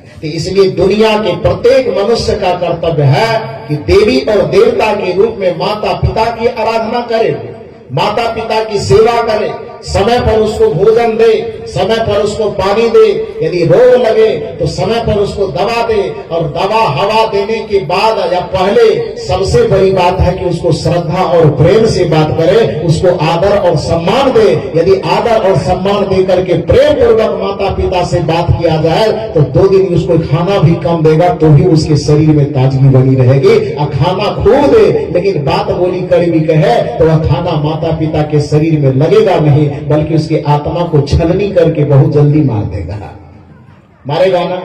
तो भोजन थोड़ा कम भी हो जाए तो चलेगा, लेकिन उसके आदर और सम्मान को कभी कम होने नहीं देना चाहिए। यह माता पिता की सबसे बड़ी पूजा है ना। गुरु की पूजा है। गुरु की पूजा का यह मतलब नहीं कि गुरु के सामने भी अगरबत्ती दिखाते रहे। गुरु की पूजा का अर्थ है गुरु की आज्ञा के अनुसार आप आचरण कीजिए। गुरु का जो आदर्श है, गुरु की जो मर्यादा, उस मर्यादा को अपने चरित्र में, अपने आचरण में उतारिए, उनके संदेश को अपने आचरण में उतारिए, तभी आपका कल्याण होगा। तो भारतीय संस्कृति मूल रूप से माता पिता गुरु को देव की संज्ञा दिए, पत्नी को भी संज्ञा दी। अभी हमारे साथ पत्नी की परिभाषा थोड़ा गड़बड़ की है। आप लोगों का पक्ष नहीं है, साहब जी को खाना कम देना। हाँ, उन्होंने कहा पत्नी किसे कहते हैं, किसे कहते साहब, कौन परिभाषा होता है? हाँ, जो तनी तनी रहे, पति से जो तनी तनी रहे उसको क्या कहते हैं? पत्नी। इसके भोजन में कटौती जरूर कीजिएगा। हाँ, हम नया परिभाषा दे रहे हैं। पत्नी का अर्थ जो पति से तनी तनी रहे वो पत्नी नहीं है, बल्कि पत्नी का अर्थ है जो अपने पति को पतन के रास्ते में जाने से बचावे, उसको पत्नी कहा जाता है। ये पत्नी का परिभाषा। पति को पतन के रास्ते में जाने से जो बचाती है उसको क्या कहते हैं? पत्नी कहते हैं। ताली जोर से बजा। अगर मेरी गलती में तो भी नहीं, तब तो संतोषे साहब वाला परिभाषा ठीक है।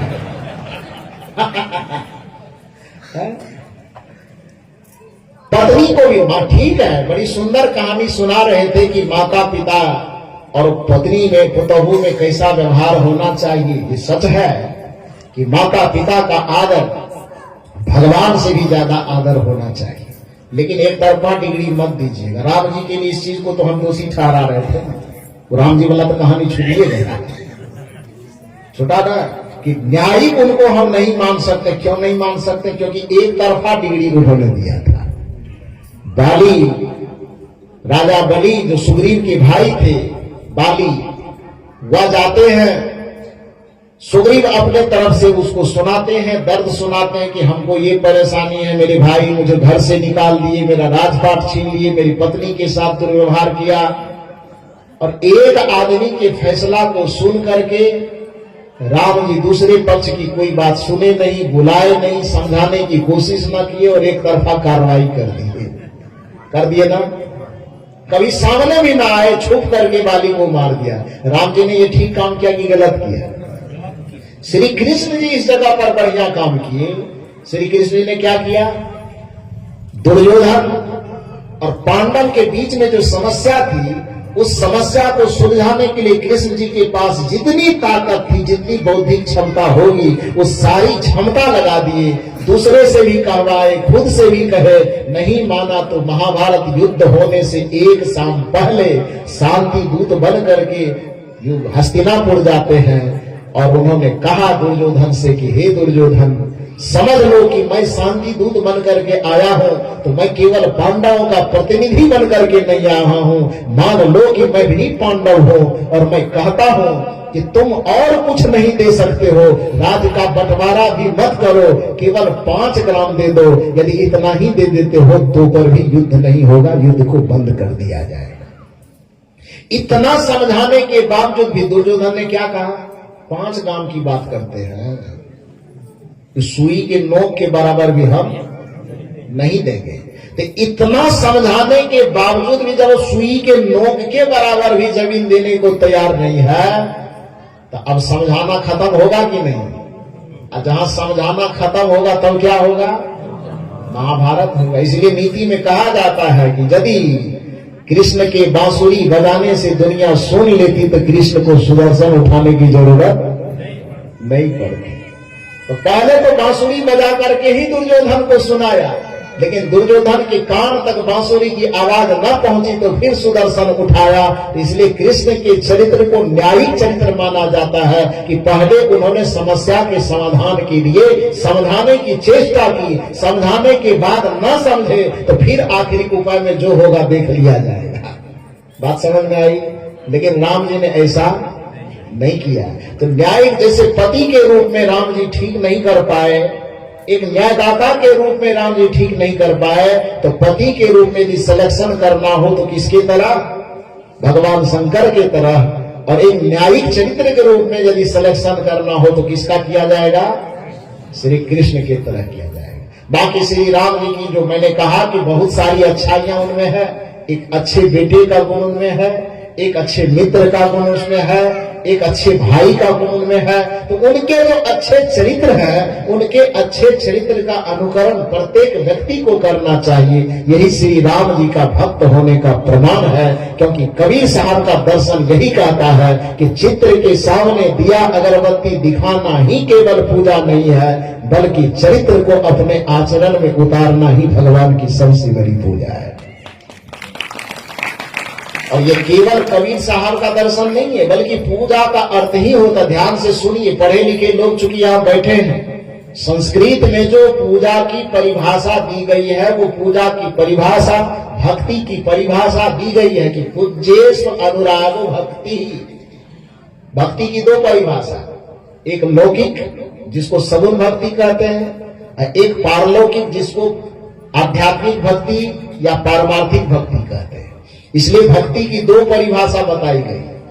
लौकिक जगत में भक्ति की परिभाषा बताई गई कि पूज्येषु अनुरागो भक्ति, पूज्य के प्रति अपने चित्त में अनुराग पूर्वक उनके आचरण को अपने आचरण में शामिल करना, यह पूज्य की भक्ति है।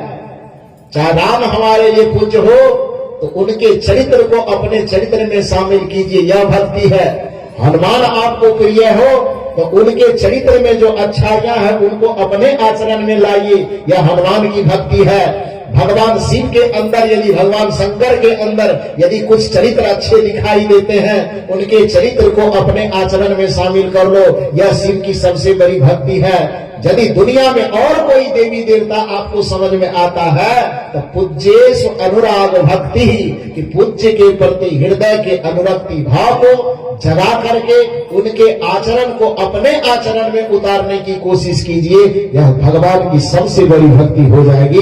यह भक्ति करने की सलाह सनातन संस्कृति देती है, और यही भक्ति करने की सलाह सदगुरु कबीर साहब देते हैं। दूसरी, जहां तक पारलौकिक भक्ति की बात आती है तो फिर तब ये जड़ चेतन के ज्ञान के पास आ पाएंगे। और वहां पर सनातन संस्कृति क्या कहती भक्ति करने कि स्वस्वरूपानुसंधान भक्ति रिक्त धीधीयते। ध्यान से सुनिए मेरी बात। लौकिक भक्ति करने के लिए क्या कहा? पूज्येषु अनुरागो भक्ति, पूज्य के प्रति हृदय के अनुराग भाव से उनके आचरण का अनुकरण करना, यह व्यवहारिक भक्ति, लौकिक भक्ति या सगुण भक्ति है। लेकिन स्वस्वरूपानुसंधान भक्ति रित्य भी दिए, प्रत्येक व्यक्ति गुरु के शरण में आकर के जड़ जगत से, प्रपंच से मुक्त होकर के अपने स्वरूप का अनुसंधान करे और अपने स्वरूप में स्थित हो जाए, इसी को पारमार्थिक भक्ति कहते हैं। यही कबीर साहब का दर्शन है, यही कबीर साहब का चिंतन है। तो चाहे व्यवहारिक भक्ति करो या पारमार्थिक भक्ति करो, अंतर नहीं है। मूल बात यह है कि लौकिक भक्ति में माता पिता और गुरु का आदर कीजिए।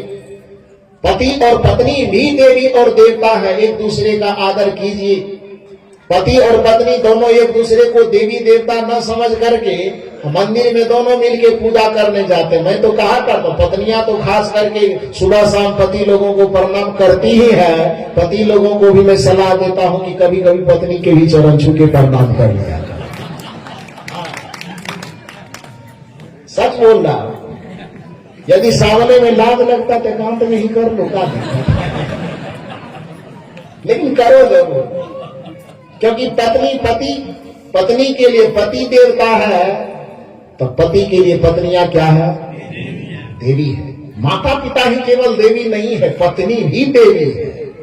तो कभी कभी माता पिता को आरती दिखाओ तो कभी पत्नी को भी आरती दिखा दो। हाँ, लेकिन ऐसा करोगे तो सास लोग तो जल भूल जाएगी। सास कोने में जाके कहेगी जोरू का गुलाम हो गया। जोरू का गुलाम नहीं होना था तो गठबंधन करवाया क्यों था? बेटा को कुमारे रखते। जानबूझ करके खोज करके कहां से लाई है, 100 किलोमीटर दूर जब ला करके दी हो तो उसका गुलाम नहीं बनेगा तो क्या बनेगा? इसलिए सास लोगों को खास करके ताना नहीं मारना चाहिए। अपने बेटे को जरा सा कहीं समोसा यदि एक पैकेट में ला के दे दिया कौन करेगा कहाँ हो खला नहीं जगह, अरे समोसा लेते आना आलू चप और कहीं सबसे छुपा करके एक भी चीज एक समोसा खा लिया, घर में किसी ने देख लिया तो क्या होगा? पूरे घर का एकदम ठप्पा लग जाएगा, हो गया जोरू का गुलाम कहेगा ना। तो पूरी दुनिया ढोल बजा बजा करके एक दूसरे का गुलाम बनाए हो तो उसमें कहने की क्या जरूरत है? क्यों ताना मार रहे हो? माता पिता यदि भगवान भगवती है तो दुनिया के प्रत्येक पति के लिए पत्नी भी किसी देवी से कम नहीं है। इसलिए पत्नी का ये अर्थ बिल्कुल गलत है कि जो पति को हमेशा तनी तनी रहती है उसको पत्नी कहते हैं। लेकिन पत्नी का ये सही अर्थ होना चाहिए कि जो अपने पति को पतन के रास्ते में जाने से बचावे उसको क्या कहते हैं? पत्नी कहते हैं। पति माने जो पत्नी के पत की, पत माने क्या होता है जानते हैं? पत माने प्रतिष्ठा, पत माने लाज, पत माने इज्जत। जो पत्नी के इज्जत पर आंच आवे तो पूरी दुनिया से टकराने की हिम्मत रखता हो उसको पति कहा जाता है। इसलिए पति को परमेश्वर कहा। राम जी को इसलिए अच्छा पति मैं नहीं मानता, कोई माने तो माने, उससे हम टकरा जाएंगे। जो एक धोबी कह दिया बेचारा कि तुम्हारी पत्नी ऐसी है, राम जी को दिखाना चाहिए साहस और कहना चाहिए तुम देखने गया था तुम्हारा जुबान खींच देंगे, कैसे बोलता है। और पत्नी की इज्जत बचाने के लिए राम जी को केवल उस एक अफवाह फैलाने वाले से नहीं बल्कि पूरी अयोध्या से टकरा जाना चाहिए। और हो सकता तो जैसे दशरथ जी की आज्ञा के लिए उन्होंने राज को ठुकरा दिया था, कदाचित सीता जी की इज्जत के लिए वह राज को ठुकरा करके एक बार और जंगल चले जाते तो राम जी आज जितने महान है उससे ज्यादा महान होगा। लेकिन इस जगह राम जी चूक गए। पति होने का फर्ज नहीं निभाया उन्होंने, क्योंकि पति का अर्थ ही होता है जो पत्नी के पत की रक्षा करे, जो पत्नी के इज्जत की, स्वाभिमान की, सम्मान की रक्षा करे, उसी को पति कहा जाता है। पत्नी का अर्थ जो तनातनी करे ना, पत्नी का अर्थ जो पति को पतन के रास्ते में जाने से बचावे उसको क्या कहते हैं? पत्नी कहते हैं।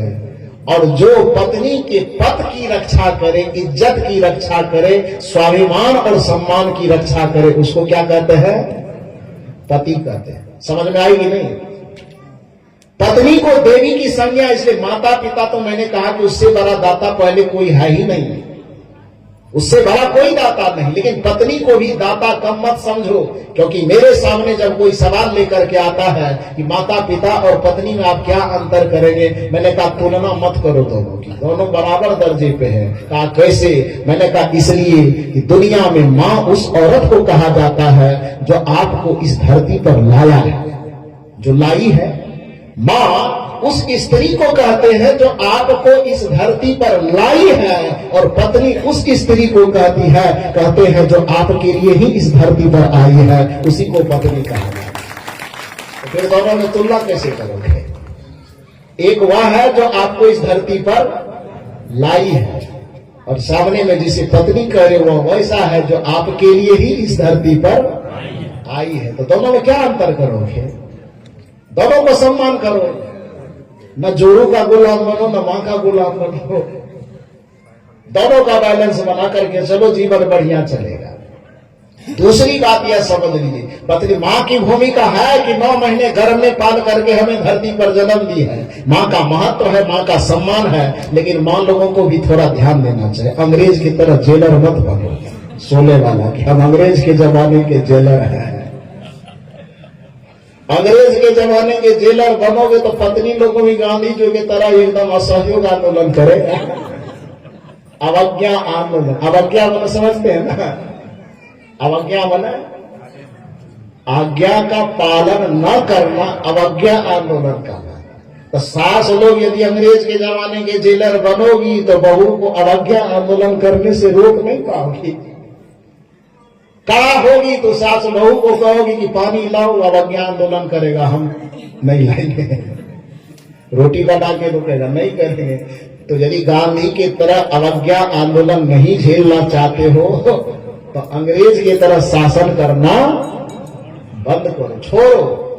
अपने में भी नरमी लाओ। पत्नी को भी आप हे दृष्टि से क्यों देखते हो, बहू को हे दृष्टि से न देखो, उसके भी अपना स्वाभिमान है। सोचो, एक स्त्री इस धरती पर एक अस्तित्व लेकर के जन्म लेती है, एक लड़की लेती है कि नहीं लेती है? एक लड़की का भी अपना अस्तित्व है ना, अपना जीवन है ना। कब तक? जब तक उसकी शादी नहीं हो जाती है। और जब शादी हो जाती है किसी अनजान लड़का से, उसके जीवन का गठबंधन जुड़ जाता है, उसके चेतना का संबंध जुड़ जाता है, उसके मन का, उसके भाव का, उसके शरीर का, हर तरह का संबंध जब एक दूसरे से जुड़ जाता है, उसके बाद फिर लड़की का अस्तित्व बचता है कि गुम हो जाता है? क्या होता है? गुम नहीं होता है। और यदि आपको लगता नहीं होता है तो मैं करता हूं, आप लोगों की तरफ से सवाल करो, वकालत करो, इन लोगों को दबाओ थोड़ा सा, आलू का गुंडा खिलाओ नहीं जाता। हाँ ठीक है। तो लड़की लोगों का सवाल है पुरुष वर्ग से कि जब तक हमारी शादी नहीं हुई तब तक हम एक चिड़िया की तरह चहकती हुई, गुड़िया की तरह खेलती हुई एक बालिका थे, हमारा अस्तित्व था। लेकिन शादी हो गई तो शादी होने के बाद मस्तक तो लड़की की रही, लेकिन इस पर जो सिंदूर लग गया वो किसके नाम का लगा? किसके नाम का लगा? पति के नाम का लगा ना।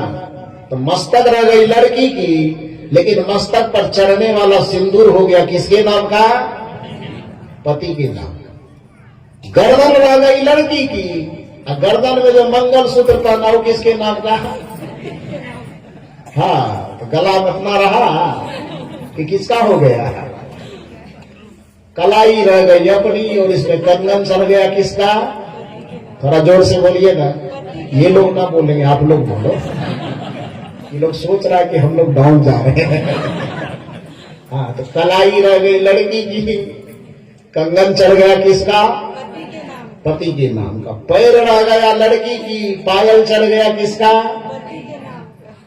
अंगूठी रह गई लड़की की, इसमें अंगुली रह गई लड़की की, अंगूठी चढ़ गया किसका? पैर वाला अंगूठी में क्या पहनती है? हाँ, बिछिया। तो पैर की अंगूठी रह गई पत्नी की, लड़की की, अब बिछिया किसके नाम का? नाक रह गया लड़की का, इस पर बनने वाला हाथी का खुट्टा।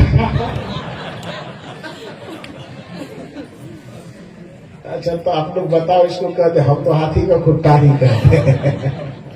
अच्छा, कभी ट्राई किए इसमें हाथी वगैरह बांध करके? नहीं किए तो एक दिन करके देखना तो थोड़ा कैसा रहता है। तो ये जो लगा उसको क्या बोलते हैं आप लोग? फुल्ली। हाँ, तो नाक रह गया उसका, फुल्ली किसके नाम का चढ़ गया? अच्छा ठीक है, तो बाहरी चीज हो गई।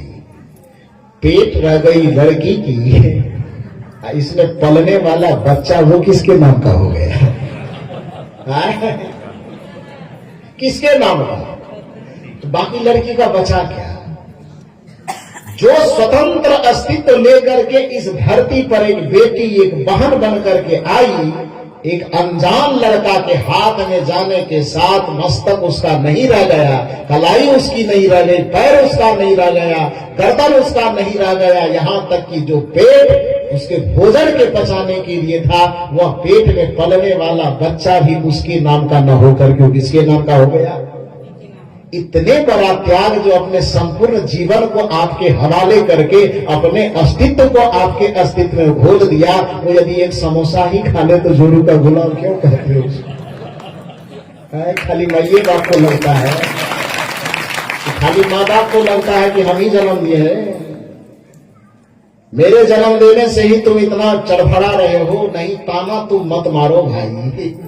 माता पिता जन्म दिए हैं ये एक उपकार जरूर है, लेकिन पत्नी कहलाने वाली जो लड़कियां हैं वह अपने संपूर्ण जीवन का अस्तित्व एक परिवार को सींचने में लगा देती है। इसलिए माता पिता यदि देवी है तो पत्नी को भी देवी की संज्ञा मिलनी चाहिए, उसका भी सम्मान होना चाहिए, उसका आदर होना चाहिए। दोनों का महत्व अपने अपने जगह पर है। कान और आंख में कोई तुलना नहीं हो सकती, पैर और हाथ में कोई तुलना नहीं हो सकती। जहां खाने की जरूरत है पैर हाथ महत्वपूर्ण होगा, जहां चलने की आवश्यकता है वहां पर पैर महत्वपूर्ण होगा, जहां पर सुनने की आवश्यकता है वहां पर कान महत्वपूर्ण होगा, जहां पर देखने की आवश्यकता है वहां पर आंख महत्वपूर्ण होगा। तो तुलना तो करना ही छोड़ो कि आंख बड़ा है कि कान बड़ा है।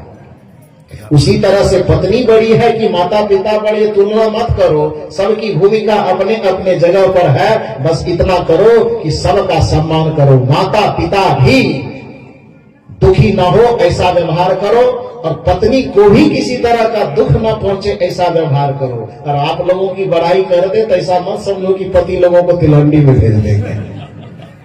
हाँ, इसका भी महत्व है भाई, इनका महत्व नहीं है। तो आप जो ये बढ़िया बढ़िया चमचमाती साड़ी पहुंचते कौन बजरंगबली ला के दिया है?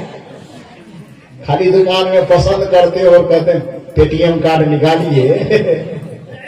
कमा कमा करके जो जमा करता है, ब्रह्मा विष्णु महेश बनकर के जो आपकी रक्षा करता है, आपके संपूर्ण भविष्य को सजाने संवारने के लिए अपने जीवन के एक एक क्षण को फैक्ट्रियों में, सड़कों पे, रोडों पे, दुकानों में, खेतों में, खलिहानों में अपने जीवन और जवानी की एक एक क्षण को गलाता है, वो कौन गलाता है? भोला बाबा की बजरंगबली?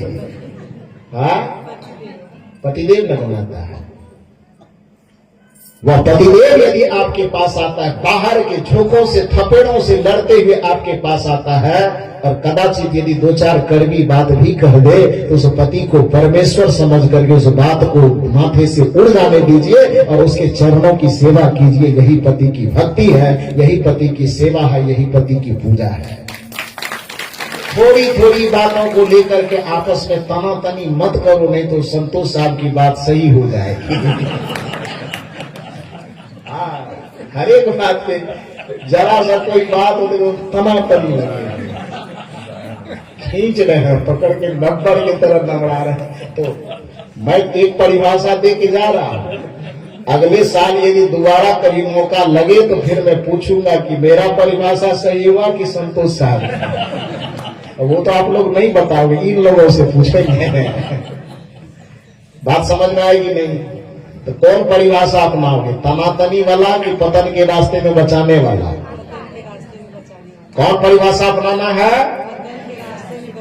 हमें पत्नी बनना है तो पतियों को पतन के रास्ते में जाने से रोकने वाला पत्नी बनना है, और पति को यदि पति बनना है तो अपने पत्नी के पद की रक्षा करने वाला, अपने पति के इज्जत, स्वाभिमान और सम्मान की रक्षा करने वाला पति बनना है। यही पत्नी की पति की पूजा है, और पति के द्वारा पत्नी की पूजा, पत्नी के द्वारा पति की पूजा है। यही पूजा करके हमें सगुण भक्ति को आगे ले जाना है।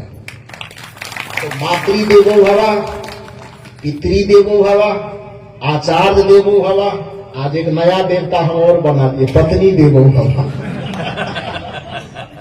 हाँ सही है भैया, मेरे नाम जैसे विवेकानंद के नाम से जुड़ा था कि मूर्ख देवो भव, दरिद्र देवो भव। तो 65 वालों आप लोग गवाह रहिएगा कि अभय साहब ने कहा था पत्नी देवो भव। एक नया देवता और जुड़ा, साहब जी, देवेंद्र साहब जी, श्री देवेंद्र साहब जी, मेरे नाम से जुड़ जाएगा था। गवाही है कि नहीं? तो ये लोग गवाही ना बने तो आप लोग गवाही दोगे कि नहीं? आपके पक्ष में काम किए है ना। पत्नी देवो भव, तो पति के लिए पत्नी देवी और पत्नी के लिए पति देवता। तो माता पिता गुरु की सेवा करते हुए पति पत्नी आपस में प्रेम से रहे। माता अनुसुईया ने सीता जी को बताया था। जब सीता जी पूछी माता अनुसुईया का नाम जानते हैं ना? कौन थी अनुसुईया? अत्रि मुनि की पत्नी थी। जिस अनुसुईया के अंदर इतना त्याग तब था कि उन्होंने देवता कहने वाले लोगों को भी 6 महीना का बच्चा बना डाला। तो माता सीता पूछती है उससे कि हे माते, बताइए कि इतनी बड़ी तपस्या जो आपके अंदर आई कि जिस भगवान ब्रह्मा विष्णु और शिव के सामने खांसने तक की हिम्मत कोई नहीं करता, उसको भी आपने 6 महीने का बच्चा बनाया, तो आपने कौन सा व्रत किया? ये आप लोगों के काम की चीज है। 365 दिन में 772 ठो व्रते करते हैं आप लोग। तो सती अनुसुईया बताती है, सती अनुसुईया से पूछती है माता सीता। अब ध्यान दीजिए कि प्रश्न करने वाले भी पॉपुलर हैं, जगत जननी कहलाती है, और जिनसे प्रश्न किया जा रहा है वो भी कोई गादर मूली नहीं है। अरे सती अनुसुईया की महानता है कि नहीं? अब माता सीता की महानता है कि नहीं? 2 महान व्यक्तित्व आमने सामने खड़े होकर के माता सीता सवाल कर रही है किससे? सती अनुसुईया से कि हे माते, आपके बारे में सुनती हूं कि आपने भगवान जो ब्रह्मा विष्णु महेश त्रिदेव कहलाते हैं, उसको भी आपने 6 महीने का बच्चा बना करके गोद में खिला दिया था। तो आप कौन कौन व्रत किए थे? कौन सी पूजा, कौन सा तीर्थ, कौन सा व्रत, कौन सा उपवास? कुछ किए होंगे ना? राजा दशरथ से भी यही पूछा तो उन्होंने क्या कहा कि जे गुरु चरण रेणु सिर धरही, तेजन सकल विभव बस करही। यहाँ पर पत्नी, चूंकि औरत स्त्री जाति जो होती है वो ज्यादातर व्रत उपवास में ही उलझी रहती है, और उससे लोग धंधा करने वाले धर्म का ठगता बहुत ज्यादा है। ठगता है ना, अंगूठी के नाम पे, तो राहु के नाम पे, तो केतु के नाम पे, तो एकादशी के नाम पे, तो द्वादशी, न जाने कौन कौन चीज बना बना के ठगता है। यहाँ यह सवाल आपके लायक है कि माता सीता सती अनुसुईया से पूछती है कि आप कुछ तो तीर्थ किए होंगे, कुछ तो व्रत किए होंगे, कुछ तो यज्ञ किए होंगे, कुछ तो हवन किए होंगे, जिसके परिणाम में आपको इतना सामर्थ्य आया कि भगवान को भी आपने बच्चा बना दिया। तो वो पूजा क्या है, वो तप क्या है, वो तीर्थ क्या है, वो व्रत क्या है, उसके बारे में बताइए। और इसका प्रमाण लेना हो तो कहीं दूसरे शास्त्रों में मत खोजने जाना, रामचरितमानस में जाना, जहां अत्रि मुनि के आश्रम पर सीता जी राम जी सब जाते हैं। वहां सती अनुसुईया कहती है कि मैंने कोई पूजा नहीं किया, कोई एकादशी द्वादशी कुछ नहीं किया, मैंने कोई व्रत कोई उपवास नहीं किया, बल्कि मैंने एक ही काम किया, एक ही धारा एक व्रत नेमा। अगर ये कबीर साहब कहे तो तुरंत ठप्पा लगेगा, सनातन के विरोधी है। और सती अनुसुईया को कौन ठप्पा लगाओगे? सीता मैया वहां खड़ी है, उनके कौन ठप्पा लगाओगे? रामचरितमानस पर कौन ठप्पा लगाओगे? देखो क्या कहा जा रहा है, एक ही धर्म, धर्म एक है स्त्री के लिए, एक व्रत नेमा, धर्म भी एक, व्रत भी एक, नियम भी है। क्या है? एक ही धर्म एक व्रत नेमा, मन बच कर्म पति पद प्रेम। एकादशी द्वादशी कहां चला गया? अब कबीर साहब यदि ये कहे कि परिवार को संभाल के रखो यही भक्ति है, तो वही लगेगा सनातन के विरोधी है। लेकिन सती अनुसुईया जो भगवान तप को अपने तप से बच्चा बनाने वाली है, वह कह रहे कि मैंने इस संसार में जो अपनी भौतिक भक्ति को हासिल की, भक्ति की सिद्धि हासिल की, वह भक्ति की सिद्धि मुझे अन्य किसी तीर्थ व्रत की झमेले में पड़ने की जरूरत न पड़ी। एक ही धर्म एक व्रत नेमा, मन बच कर्म पति पद प्रेम। ये कौन उपदेश करती है? सती अनुसुईया। किसको सिखाती है? माता सीता को। जब माता सीता इस बात को सीख करके मस्तक झुकाती है, तो आप लोगों को क्या करना चाहिए? सीखना चाहिए कि छोड़ देना चाहिए? यही कबीर साहब सिखाना चाहते, तो लोग कहते तो मंदिर के विरोधी है। यही चीज कबीर साहब सिखाना चाहते तो कहते हैं देवी देवता भगवान भगवती के विरोधी है। नहीं नहीं, कबीर साहब विरोधी नहीं है। कबीर साहब सच्चे पूजा सच्चे भक्ति का हर जगह समर्थन करते हैं। इसलिए कबीर साहब सनातन के विरोधी नहीं, सनातन के सबसे बड़े पैरोकार हैं।